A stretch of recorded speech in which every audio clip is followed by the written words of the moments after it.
Good morning, students. Students, I welcome you all in online study classes of Sky International School.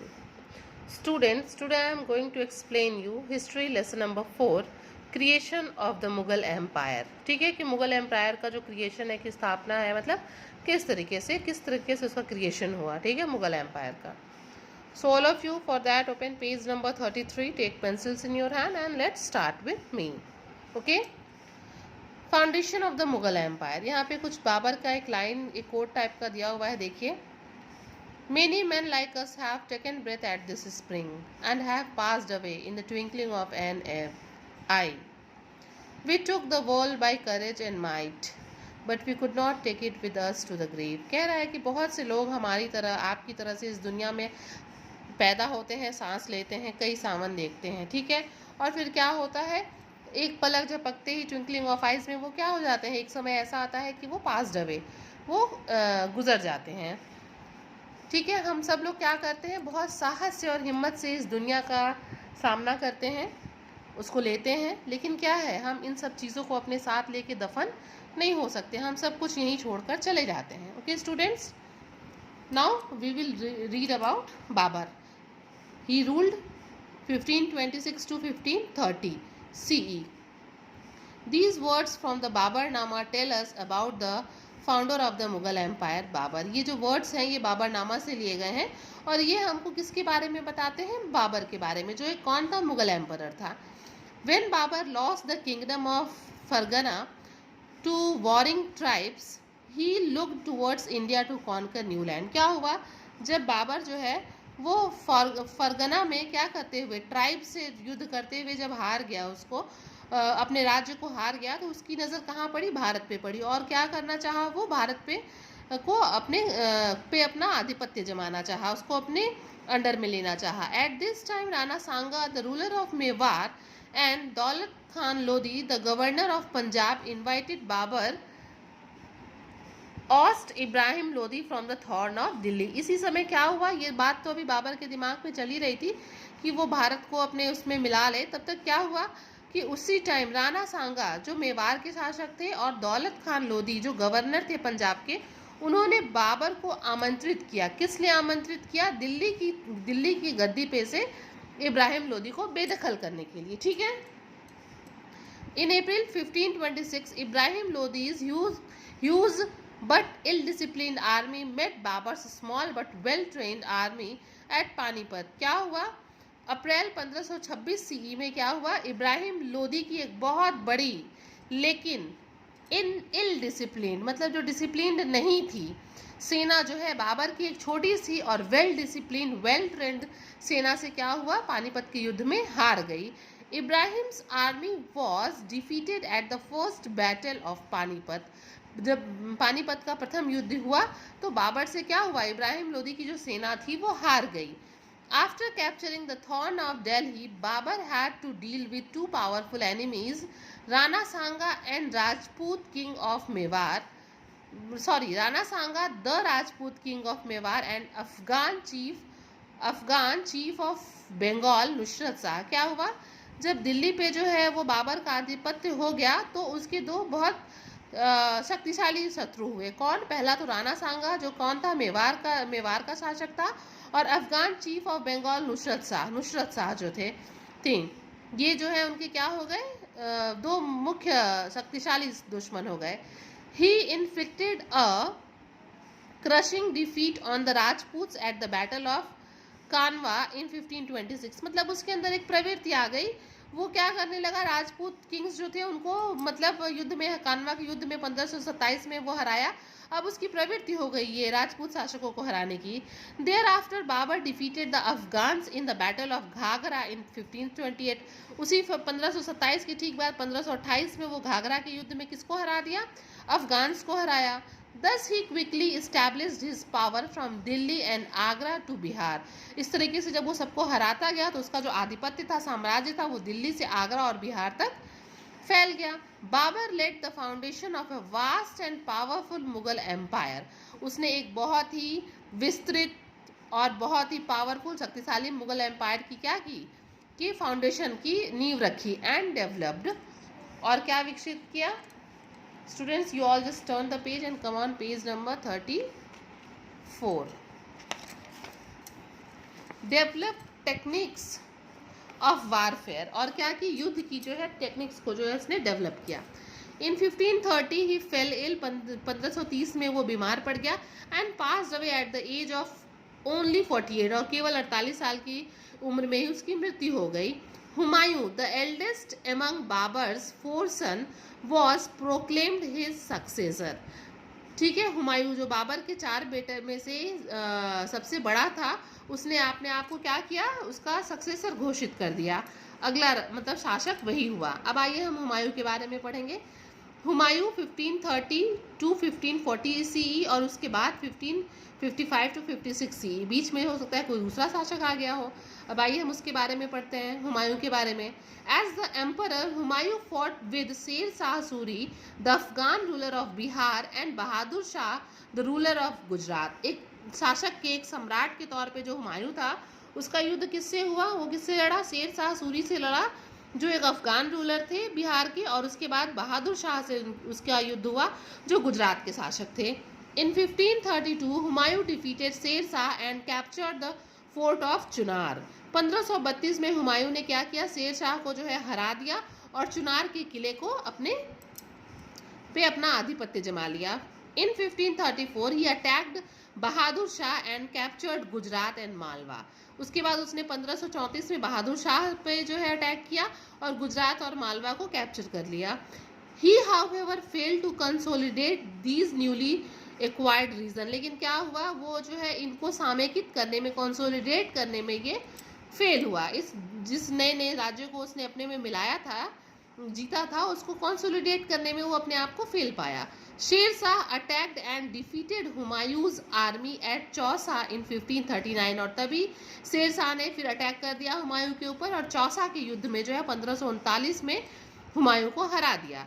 In 1540 Sher Shah dealt Humayun a decisive blow. और उसके बाद क्या हुआ, जो शेर शाह था उसने क्या किया, एक निर्णयात्मक सौदा किया. Defeating him in the battle of Kannauj and annexing his empire. और क्या किया, उसको हरा के, कन्नौज के युद्ध में हुमायूं को हरा के उसके जो एम्पायर था उसको अपने में मिला लिया, अपने साम्राज्य में मिला लिया. ठीक है, all of you just come on the next. We will, अभी हम लोगों ने यहाँ पढ़ा था ना पहले 1530 से 1540 तक शासन था हुमायूं का. हम लोग यहाँ देख रहे हैं कि 1540 में शेर शाह ने जो है हुमायूं के ऊपर युद्ध करके फिर उसके जीते हुए सारे साम्राज्य को अपने में मिला लिया था. तो 40 के बाद से फिर शेर शाह का टाइम आ गया और उसके बाद हम देखते हैं, हो सकता है कि 1554 या 55 में फिर शेर शाह डिफीट हो गए हो हुमायूं से. पढ़ेंगे तब पता चलेगा. आइए, Sher Shah Suri and the Sur empire 1540 to 1545. ठीक है, Sher Shah was originally named Farid Khan. Sher Shah का असली नाम क्या था, Farid Khan. His father Hasan Khan Suri was a jagirdar at Sasaram in Bihar. उनके जो पिताजी थे जिनका नाम क्या था, हसन खान सूरी, वो क्या थे, बिहार के सासाराम के जागीरदार थे. He led the foundation of the Sur dynasty. Sher Shah ने सूर साम्राज्य की स्थापना की नींव डाली. He raised a large army and occupied the modern day state in Bihar, Jharkhand and west Bengal. उसने क्या किया, एक बहुत बड़े आर्मी का गठन किया और इस टाइम जो बिहार के, झारखंड और वेस्ट बंगाल है इनको अपने में मिला लिया. Now come on the next heading, his achievement. Now we will read about the achievement of Sher Shah Suri in the given points. Okay students, under Sher Shah the whole empire was divided into 47 provinces और सरकार्स and Parganas और districts.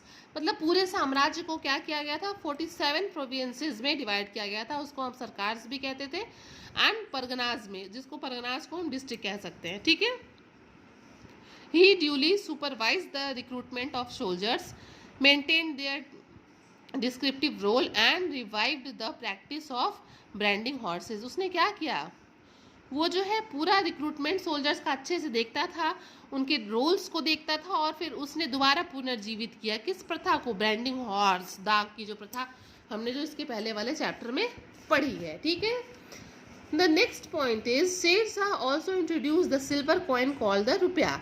इसने चांदी के सिक्कों को market में introduce किया जिसको रुपया कहा जाता था.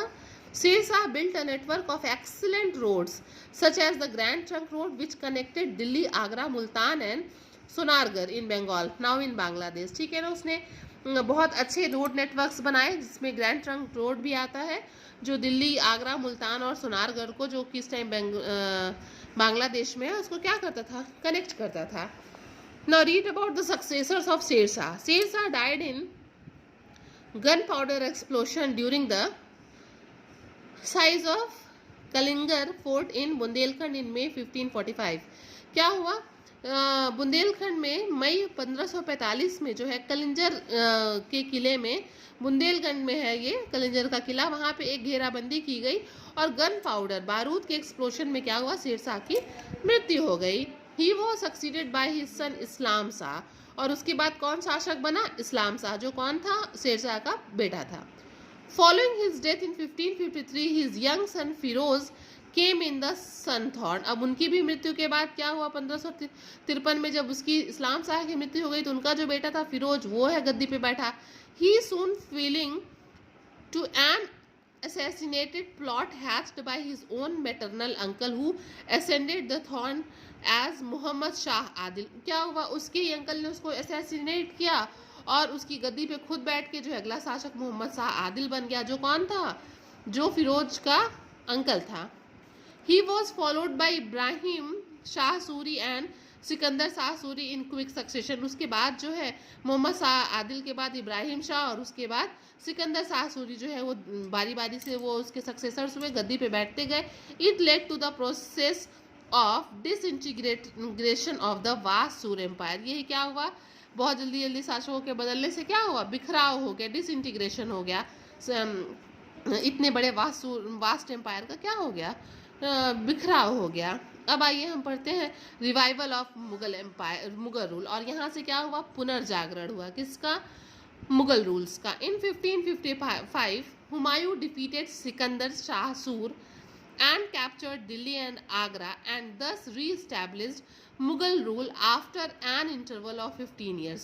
और 15 साल के बाद हुमायूं ने क्या किया, 1555 में हुमायूं ने सिकंदर शाह सूर को हराया और दिल्ली और आगरा पे क्या हुआ, उसको दोबारा कैप्चर करके अपना दोबारा जो है वहाँ पे अपना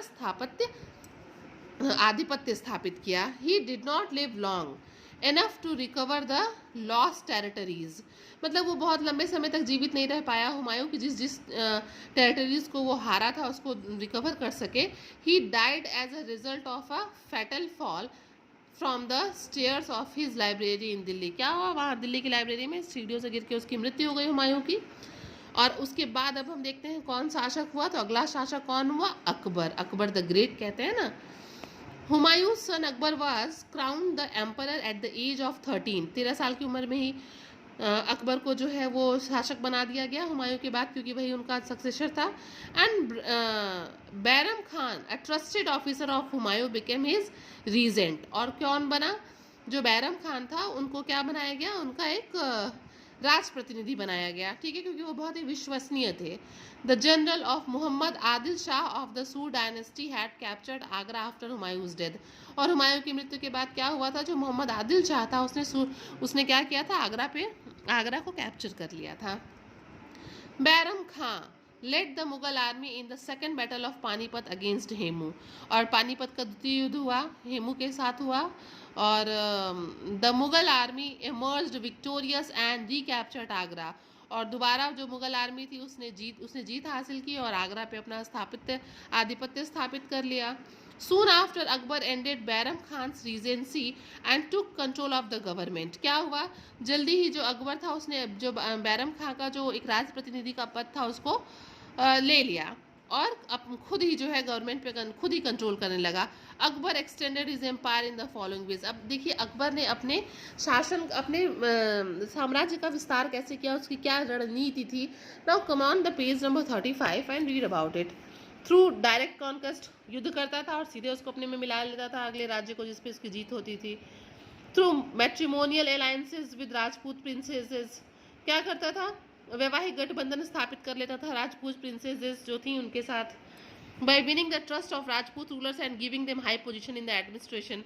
अकबर क्या करता था, उनके साथ एक अच्छा संबंध स्थापित करता था, उनको जो राज्य है उसके एडमिनिस्ट्रेशन में एक अच्छा पद दे देता था और उनको जो है अपने में मिला लेता था, उनके विश्वास को जीत के। आइए अब हम देखते हैं राजपूत पॉलिसी। क्या थी Rajput policy? Akbar followed the policy of friendship and matrimonial alliances with Rajput chiefs. उसने क्या वो किया, एक तो पहले उसने दोस्ती का पॉलिसी अपनाई और उसके बाद वैवाहिक गठबंधन की पॉलिसी अपनाई राजपूत चीफ्स के साथ। Most of the Rajput chiefs accepted Akbar's suzerainty. बहुत से जो राजपूत मैक्सिमम जो थे उन्होंने अकबर के आधिपत्य को एक्सेप्ट किया। However some Rajput chiefs looked upon Akbar with suspicious and refused to yield to him or accept his suzerainty। उसकी कुछ तो उसके आधिपत्य को स्वीकार कर लिए, लेकिन जो कुछ थे वो उसने उनको शक किया, अकबर को शक किया और सस्पेंस के उसमें देखा और इनकार किया उसको अपना मतलब शासक के रूप में मतलब उनको उनका उसका आधिपत्य जो है स्वीकार नहीं हुआ। The ruler of Mewar Rana Uday Singh was one such chief. इसी तरह का जो उनको स्वीकार नहीं कर रहा था उसमें से एक राणा उदय सिंह भी थे। In 1567 Akbar defeated Mewar and captured its capital Chittor in spite of the brave resistance put by Rana Uday Singh. Akbar ने क्या किया, अकबर ने जो है मेवाड़ पे आक्रमण किया और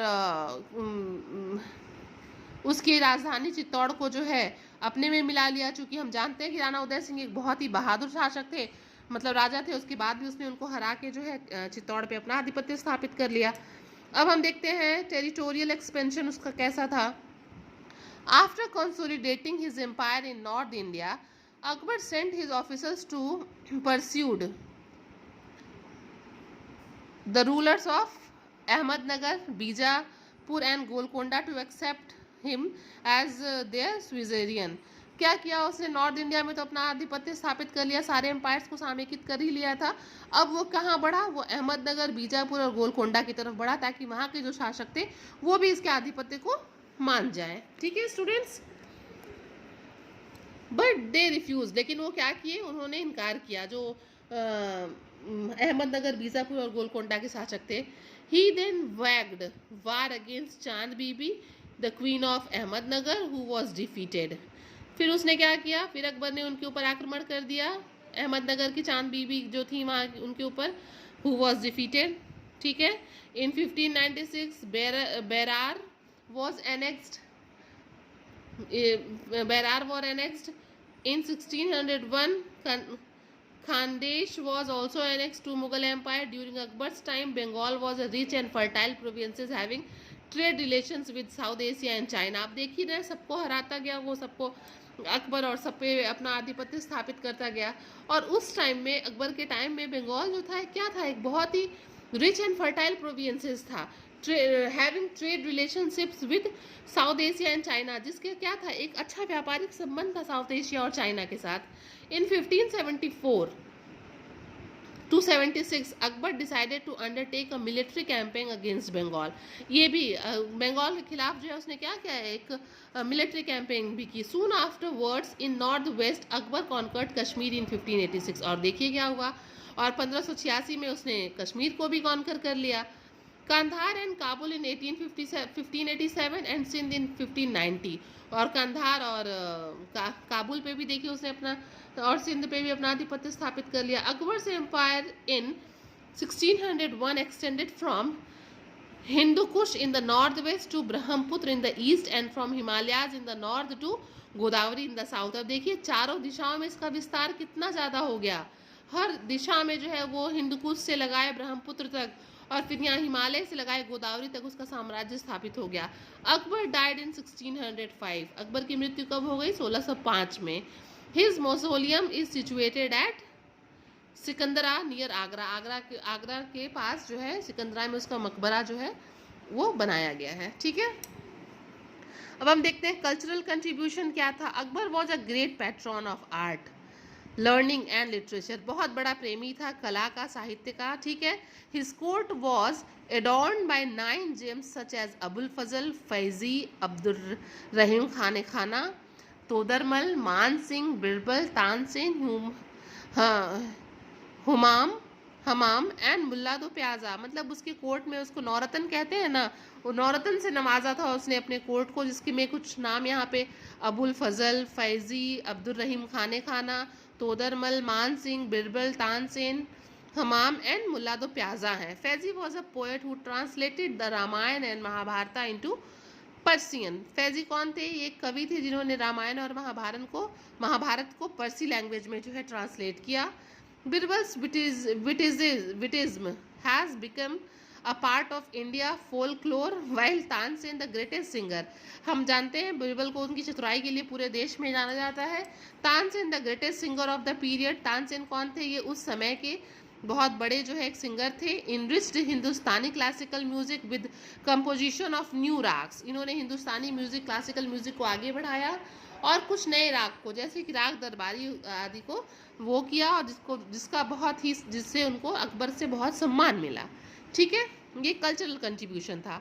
now we will come on the paintings. During Akbar's time the art of painting received royal patrons, उनको बहुत एक रॉयल संरक्षण प्राप्त हुआ पेंटिंग्स को। A number of royal karkhanas और painting studios were set up for artist, बहुत से मतलब पेंटिंग स्टूडियोज जो है आर्टिस्ट के लिए बनवाए गए from various. Turn the page and come on page number 36। Part of country to gather the work together, मतलब बहुत से ऐसे कारखाने, स्टूडियोज, पेंटिंग स्टूडियोज बनाए गए जहाँ पे पूरे देश से पेंटर्स आ सके, वहाँ पे कुछ काम एक साथ मिलके पेंटिंग्स को कर सकें। Two painters of fame in the court of Akbar were Basawan and Daswant, ये दो बहुत मेन मतलब महान पेंटर्स के नाम हैं। ठीक है, now come on the architecture. अब हम देखते हैं क्या आर्किटेक्चर था उस टाइम में। In the field of architecture the most outstanding contribution was the building of a new capital eight Fatehpur Sikri 36 kilometre from Agra. Agra से 36 किलोमीटर दूर पे है बेटा फतेहपुर सिकरी में, ठीक है, जो किला है। और literally it is a very beautiful and very beautiful architecture you can see there. The location was chosen because it was the birthplace of the Sufi saint Salim Chishti. इसको क्यों वहाँ पे बनाने के लिए सोचा गया? क्योंकि ये जो एक सूफी सेंट थे सलीम चिश्ती, ये उनका बर्थ प्लेस था, जन्म स्थान था, इसीलिए वहाँ पे इसको बनवाया गया फतेहपुर सिकरी में। ठीक है, अब आइए रिलीजियस पॉलिसी हम देखते हैं कि धर्म का क्या कंडीशन था उस time. Secular outlook and tolerant policies of Akbar was very well known. ठीक है, बहुत ही धार्मिक और टॉलरेट करने वाली पॉलिसी के लिए अकबर बहुत अच्छे से जाने जाते हैं। His secular approaches led him to invite scholars from all religions, beliefs and hold discussion with them in the इबादत खाना, हाउस ऑफ वर्शिप। क्या होता था?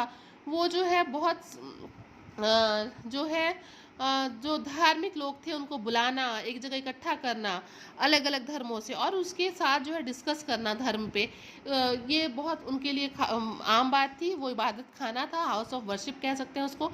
वहाँ लोग इकट्ठे होते थे और धर्म के बारे में चर्चा करते थे, जो लोग सेक्युलर लोग थे। ठीक है, ही एबॉलिश द जजियाज, उन्होंने जजिया को समाप्त किया।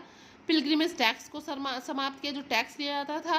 And the practice of forcibly converting prisoners of war to Islam, और जो ज़बरदस्ती जो है कैदियों को इस्लाम धर्म के लिए वो किया जाता था, फोर्स किया जाता था कि अपना लो, उसको भी उन्होंने बंद किया। ठीक है, he developed the policy of सुलिल कुल मीनिंग यूनिवर्सल पीस, उन्होंने इस पॉलिसी को अपनाया कि पूरी यूनिवर्सल पीस के लिए, कि सब जगह शांति बनी रहे। इन 1582 he promulgated a new religious order called the तुहिदिन-इल्लाह और डिवाइन फेथ, मतलब उन्होंने एक नए धर्म को जो है को बताया,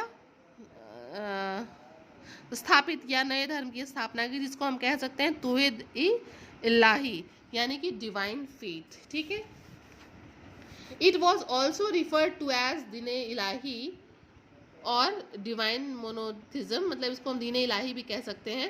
it included the good points, इसमें अच्छे अच्छे पॉइंट्स लिखे गए हैं सारे धर्मों के, of all religions. It was not mandatory for his associates और सब्जेक्ट टू फॉलो इट, ये मतलब उसने ये कोई दबाव नहीं डाला या फिर ये नहीं किया कि ये सबको मानना इसको ज़रूरी ही है कि हर व्यक्ति इसको जो है दीन इलाही को माने ही, तो अच्छा ही था भाई, उसने कोई प्रेशर नहीं बनाया। तो now come on Jahangir. Jahangir ने कब से कब तक शासन किया? 1605 से 1627 सीई तक।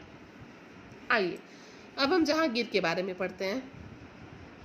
Following the death of his illustrious father Akbar in 1605, Prince Salim, named after the great Sufi saint Sheikh Salim Chishti, succeeded the throne with the title of Jahangir. क्या हुआ? अकबर की मृत्यु के बाद जो उनका बेटा था, ठीक है, प्रिंस सलीम, जिसका नाम क्या रखा गया, जिसका नाम सलीम था अकबर के बेटे का, और उसका नाम रखा गया था सूफी सेंट के नाम पे, शेख सलीम चिश्ती के नाम पे उसका नाम सलीम रखा गया था। उसको गद्दी पे बिठाया गया और किस टाइटल से बिठाया गया? जहांगीर। जहांगीर मतलब कॉन्कर ऑफ द वर्ल्ड, ठीक है, जो पूरे साम्राज्य दुनिया पे अपना साम्राज्य स्थापित कर ले, जीत ले। He inherited one of the most prosperous kingdom in the world. उसने भी क्या किया? अपने एक बहुत अच्छा किंगडम उसको मिला था, समृद्ध किंगडम उसको मिला था, उसने उसको आगे बढ़ाया। He continued his father's policy of winning over the Rajputs through matrimonial alliances. उसने अपने फादर की पॉलिसी अपनाई और राजपूत पे विजय प्राप्त करने के लिए उसने क्या किया? वही वैवाहिक गठबंधन की पॉलिसी को अपनाया। He had a strong sense of justice. उसके अंदर क्या था? न्याय करने की बड़ी अच्छी क्षमता थी बेटा, इसीलिए जहांगीर को इसके लिए जाना भी जाता है। आइए चैलेंजेस बिफोर जहांगीर, अब हम देखते हैं जहांगीर के सामने क्या चैलेंजेस थे। चूंकि साम्राज्य तो बहुत बड़ा था, बहुत समृद्ध था, तो ऑब्वियसली चैलेंजेस भी होंगे। Revolted by his son Prince Khushro in alliance with राजा मान सिंह एट लाहौर, मतलब उसने उसके बेटे ने जो विद्रोह किया था उसको किया था राजा मान सिंह के साथ, उसकी संधि जो थी, उसमें जो संधि थी वो उसके लिए एक चैलेंज था। स्ट्रेन्ड रिलेशनशिप विद सिक्स के साथ जो तनावपूर्ण उनका संबंध था वो भी उनके लिए एक चैलेंज था। Because Guru Arjan Dev was executed for supporting prince Khusrau in rebellions, मतलब उन्होंने क्या दिया था? मार दिया था, ठीक है। आइए now come on the next topic, next point, loss of Kandahar to the Persians. Loss of जो कांधार था वो भी उनके लिए एक चैलेंज था। Bid for independence by Ahmednagar in the Deccan. Okay, now the next is Noor Jahan. Emperor Jahangir married Mehrun-Nisha, the daughter of Mirza Gaiz Beg. क्या हुआ? जहांगीर की जो शादी है वो मेहरुन्निसा से हुई, जो मिर्जा गैस बेग की बेटी थी। Who was a noble in Akbar's court? ये कौन थे? मिर्जा गैस बेग कौन थे? ये अकबर के कोर्ट में नोबल थे। And give her the title of नूर जहां, जिन्होंने अपनी बेटी को जो है मेहरुन्निसा को टाइटल क्या दिया? नूर जहां दिया, मतलब लाइट ऑफ द वर्ल्ड, ठीक है। एम्परर जहांगीर कॉन्फर्ड अपॉन नूर जहां द स्टेटस ऑफ पादशाह बेगम, ठीक है। उन्होंने उनसे शादी की, उनको पादशाह बेगम का एक वो दिया, टाइटल दिया। नूर जहां's positions can be gauged from the fact that her name appeared on all farmans along with the imperial signature and coins were stuck in her name. देखिए इसी से पता चल सकता है उनकी स्थिति का नूर जहां के, कि जितने भी फरमान्स निकलते थे, जितने भी चीज़ें निकलती थी, कोई भी आदेश निकलता था उसमें उनका नाम और सिग्नेचर होता था। And coins were struck in her name, सिक्के जो सिक्के तक थे उनके नाम के, ठीक है। Jahangir died in 1627। अब जहांगीर की मृत्यु कब हो गई? 1627 में सीई में हो गई। एंड वो सक्सेसिड बाय शाहजहां, और उनके बाद गद्दी पे कौन बैठा? शाहजहां बैठे उनके बाद गद्दी पे।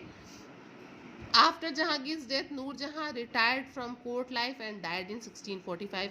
नूर जहां जहांगीर की मृत्यु के बाद जो है नूर जहां को भी जो है वो हो गई, रिटायर्ड हो गई, और उनकी भी मृत्यु 1645 ईस्वी में हो गई। Now come on the next heading, relations with Europeans. अब हम देखते हैं कि इनका संबंध था वो यूरोपियंस के साथ कैसा था। In the beginning Jahangir had friendly relations with the पोर्टुगियस।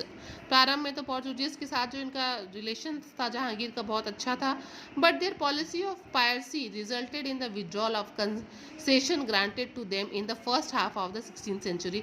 लेकिन जो उनकी पॉलिसी ऑफ पायरेसी थी उससे क्या हुआ? धीरे धीरे जो है उनका जो कंसेशन वो देते थे 16th सेंचुरी के फर्स्ट हाफ में, वो धीरे धीरे कम होता गया। और फिर क्या हुआ? The English ruler James one sent two ambassadors captain William Hawkins and Sir Thomas Roe to gain trade concession from Jahangir. उसके बाद क्या हुआ? जो इंग्लिश रूलर्स थे उन्होंने जेम्स वन जो थे इंग्लिश रूलर, उन्होंने 2 एम्बेसडर्स कैप्टन विलियम हॉकिंस और सर थॉमस रॉय को भेजा जहांगीर के पास ट्रेड कंसेशंस के लिए। He give the English permission to set up a trading factory at Surat. और फिर क्या किया जहांगीर ने? उनको परमिशन दे दिया कि वो सूरत में एक ट्रेडिंग कंपनी, टेक्सटाइल कंपनी लगा लें। Okay students, I am dropping this chapter here only. इसी पेज पे, पेज नंबर 37 पे ये चैप्टर मैं ड्रॉप कर रही हूँ। Because already this video has taken 30 minutes, क्योंकि इस वीडियो ने आधा घंटा ले लिया है. एंड आई थिंक कि in uploading the video on YouTube my daily data will exhaust. Today's daily data will exhaust. So this is the part 1 of this chapter. I think part 2 will be also posted today or tomorrow, because I think half of the chapter is left and it will also take 30 minutes. Not 30 minutes, less than 30 minutes, but it needs data. So all of you till then just revise the chapter once or twice, read it. Okay, stay your home and stay safe. Thank you, students.